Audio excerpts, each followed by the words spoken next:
പാലക്കാട് കഞ്ചിക്കോട് ജനവാസ മേഖലയിൽ കാട്ടാന ഇറങ്ങി. അസീസി സ്കൂളിന് സമീപം ഗ്രീൻ ഗാർഡനിലാണ് ഒറ്റയാനെത്തിയത്. വ്യാപകമായി കൃഷി നശിപ്പിച്ചു. അതേസമയം നെല്ലിയാമ്പതിയിൽ യുവാക്കൾക്ക് നേരെ ഒറ്റയാന്റെ പരാക്രമം ഉണ്ടായി.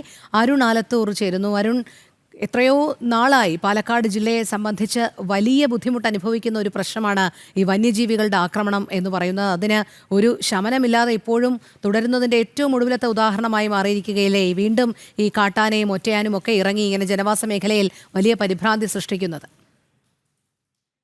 ഇത്തരത്തിൽ തന്നെയാണ് പാലക്കാട് കഞ്ചിക്കോട് ജനവാസ മേഖലയിൽ ഇന്ന് ഒരു പുലർച്ചെയാണ് കാട്ടാന എത്തിയത്.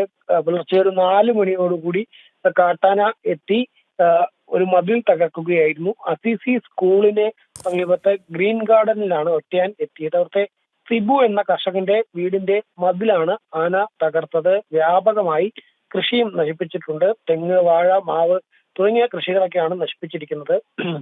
വനംവകുപ്പ് എത്തി പടക്കം പൊട്ടിച്ച് ആനയെ തുരത്തിയെങ്കിലും ഈ പ്രദേശത്ത് ഇന്നലെയും സമാന രീതിയിൽ ഈ ഒറ്റയാൻ എത്തിയിരുന്നു. മാത്രമല്ല, കഴിഞ്ഞ 2 ആഴ്ചയായിട്ട് ഈ ഒറ്റയാൻ പ്രദേശത്ത് നിലയുറപ്പിച്ചിരിക്കുന്ന സാഹചര്യമാണ്. അതുകൊണ്ട് തന്നെ സ്വൈര്യമായിട്ട് പുറത്തിറങ്ങാൻ കഴിയാത്ത സ്ഥിതിയാണ്. മാത്രമല്ല, കൃഷിയും ജീവനും സ്വത്തിനൊക്കെ ഈ ഒറ്റയാൻ ഭീഷണിയായി മാറിയിരിക്കുകയാണ് എന്നുള്ളതാണ് പ്രദേശത്തെ ജനങ്ങൾ പറയുന്നത്.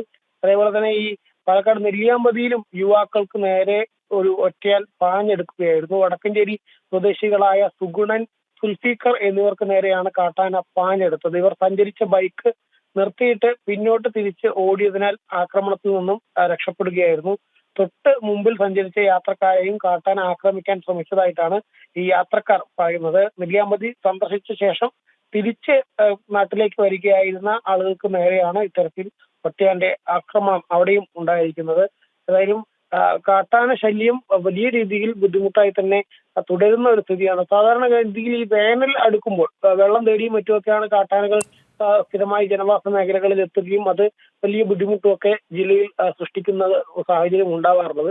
ഇതിപ്പോൾ വേനൽ കഴിഞ്ഞ് മഴയിലേക്ക് കടന്നിട്ടും കാട്ടാനകൾ ഈ ജനവാസ മേഖലയിൽ തന്നെ വീണ്ടും വീണ്ടും എത്തുന്ന ഒരു സ്ഥിതി കൂടെ ഉണ്ട് എന്നുള്ളതും ശ്രദ്ധേയമാണ്.